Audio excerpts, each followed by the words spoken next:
talking Penn State Wilkes-Barre basketball, men's coach LeShawn Hammett, another national championship under your belt. And you and I had at least chatted a little back and forth on some texts. We tried to get together, but talking a little about let's roll about what that was like to do it again there at Penn State Wilkes-Barre. This is our third time, so it just gets better and better. We went through a lot of adversity throughout the season with injuries, a couple of lineup changes, and we kind of struggled a little bit going into the postseason. We were 5-5 in the month of February, so we kind of dropped in the polls from 3 to 8. So we were kind of like at the back of the polls, but back of the top 10.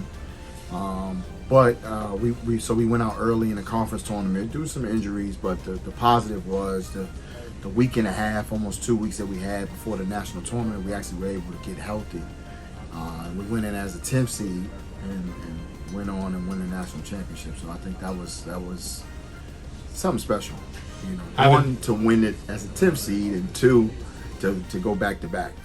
Having to have that experience of winning it, again, 2 other times and that third time now. And talk about, the mentality and, as you would say, getting guys healthy, but talk about were these guys confident at that point, or did it build each game that you were able to play in the tournament then? I think we were confident going in. We knew that health was kind of like our Achilles heel at the time of just being healthy. We were a good team, but we were struggling.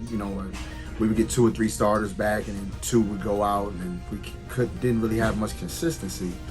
But I think after the first game, you get the jitters out. We won our first game by, I think it was 22, 23 points. It was, we pretty much beat on the team that we had in the first round. So I think we started to build some confidence, and our guys knew at that point, okay, this is our tournament, we can win it. And I think day by day of the tournament, we just got better and better. Talk about some of the competition you're facing. Are you facing teams that have guys 6'9", 6'10", 6'11", or a lot of the teams pretty comparable as far as, having guys 6'2", 6'3", 6'5"? I think average size at nationals can range anywhere from 6'6" to maybe 6'8", 6'9". For us, we've been one of the bigger teams in the country the last few years, so I think that's kind of a huge advantage for us. I mean, we had 2 guys 6'9" last year. We had 2 guys 6'8", 6'7". We had a few guys that were 6'6", so we had some size. When you get to nationals, it's more so about you're playing the best teams in the country, and you're playing other conference champions from other leagues. We were conference champion in our league, who we did face in the Final Four. I think what wound up happening was we were really good at matchups. Our matchups. Mike Riddle is one of our. He's our defensive coordinator. I call him assistant coach, but he's our defensive coordinator. And he's really good on matchups and personnel, with trying to put guys in the right position, what we're going to do offensively and defensively, and I leave those things to him, and then kind of like oversee it. And so I think there were games where we went small, we were bigger in nationals, and there were games where we went smaller because it just fit our defensive scheme game by game. Let's talk about coaching, and you got to figure out the matchups. You got to go out and compete. As you said, you got to stay healthy. Talk a little bit about still staying here at Penn State Wilkes-Barre and having that type of success with now 3 national championships, and you still have that hunger and still that passion? Yes, I do. It's funny, I just told the guys the other day, I don't care about how many national championships I'm winning. I'm always worried about the one that I'm trying to win. And now, as long as I'm the coach here, that won't change. The culture has been built for 10 years now, and we've done a really good job at building it. Our standard is the standard, and the goal is the national championship or failure. That's pretty much the pressure that we as coaches put on ourselves, and the expectation we put on the players. I won't say pressure, but expectation we put on the players. So I think, for me, every championship has a different meaning to it. It has a different feel to it. So, going for number 4 and the third one in a row, this one is even more special because to do it 3 times in a row is something that you don't really hear of in sports. So we're trying to be one of the people that do get our names attached to it. I know that you reflect from time to time. Your dad, a part of the program. Yes. Your son now a part of the program. Yes. And let's talk about just being able to. How many people have ever had a dad part of a program at one time, and he has passed, and God bless him, and now your son part of that program, and I'm sure it's emotional for you to think like, hey, this is special for me. Yes, I mean, it's special. I mean, to win my first national championship with my dad as my assistant coach was amazing. It's still hard to put into words that moment of turning to the bench and seeing that I got a chance to do it with my dad, and then when we won our second national championship, my son was there. He was on the bench, and but he wasn't in college yet. Well, not in college. He sat behind the bench, and we win, and he actually cut down the piece of the net that my father would if he was still alive. So that was an amazing moment that we were able to share, and then to now win a national championship with my son and him be able to cut down not only my father's piece but his piece after earning an opportunity to win a championship is I still can't put it into words. Sometimes I look across in practice and it still hits me like, wow, I'm coaching my son. Like, time has really sped up on me. Let's talk about his talents and what it's like coaching your son at the college level. There's good, and maybe there's not bad with it.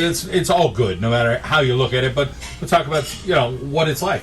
It has its moments. It has its moments where there's some good, there's some bad, because you got to differentiate being dad and coach. And I've this is actually the first time in his career that I've ever coached him.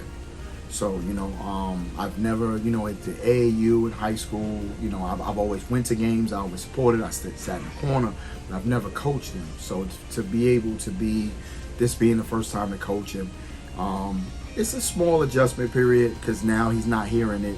He's not hearing the information as dad, he's hearing it from his coach. But I enjoy it. We don't really recruit many freshmen, but he was good enough to play here. He had a pretty good high school career, and now he's coming into his own. Last year was a redshirt year for him. We had a lot of older guys. We had 7 seniors, so we had some guys where he learned and he grew, and you're now starting to see it on the court now, where he's playing against better players, bigger players, stronger players, and he's holding his own, and then he's still being a sponge and learning from those guys who we brought in to kind of be that bigger brother for him. So. Guys, you graduated, what you got coming back? What's that mix look like here for 2024-25? I got the best point guard in the country, Anton Berger. He grew as the season went on throughout the year. I'm not just saying it because I've coached him, but he is the best point guard. I don't think there's a better point guard in the country than him. He played his best basketball at the national tournament. He put together 4 of the best games you could ask for as from your point guard.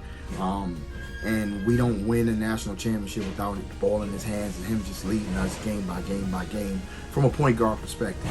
So having him back is huge, because he's my coach on the floor. He knows what I want. He's actually is still growing throughout this preseason. From a leadership standpoint now, being led from the guy Jalen Willis and Tequan Holly and those guys last year. I got Jediah Ashton back, who this might sound crazy. I said I got the best point guard in the country. I got the best forward in the country. He's lost 25 pounds. He's more athletic. He's been an All-American twice. He's been a 12 and 14 and 7 guy, 12 and 6 1 year, and then he's 14 and 7. So I think this is going to be the best year of his career. Like what you see every day, in the work that he's put in the summertime. I don't think we have a forward in our league or at our level that's just as good as him.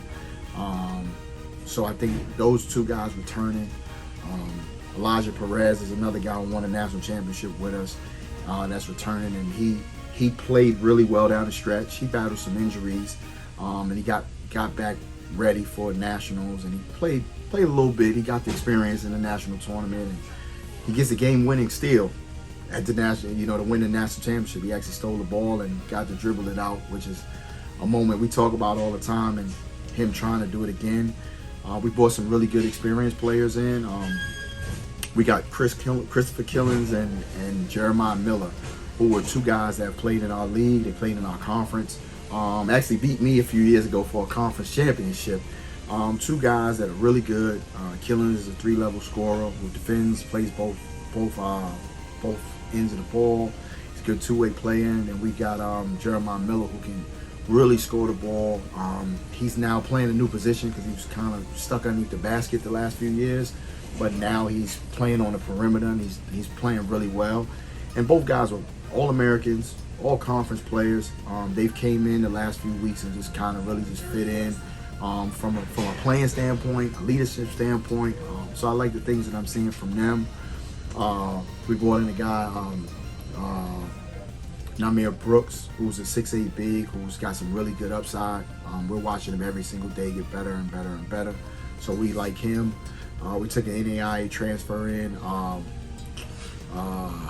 Willie, and he's been shooting the basketball well. He's about 6'5", 6'6". He's actually bigger. You know, Willie Anderson is bigger than we thought he was on film and seeing him on tape. We're thinking he's about 6'3". And he walks on campus, and Coach Mike calls me, and he's 6'5", and he scores the ball pretty well. So we brought in some guys that can come in and not just play right away for us, but just be impact players for us. So I think those 4 guys will be huge impact players, and we brought in 2 really good point guards with some transfer experience and some post players that can come in and help us right away. So I really like the way this team it's been coming together so far. They actually give me, and I've never compared any of our teams to our championship teams to one another, but this team reminds me of our 2019 team as far as size and depth and the togetherness that we've seen so far. Stay healthy, brought in some top talent, and you guys are going to go ball there at Penn State wilkes-barre. Yes, I think staying healthy is probably going to be our biggest opponent. I think, but from 1 to 15, we've got some really good guys. I think this is going to be a really good season. All right, Coach, go get them. Thank you.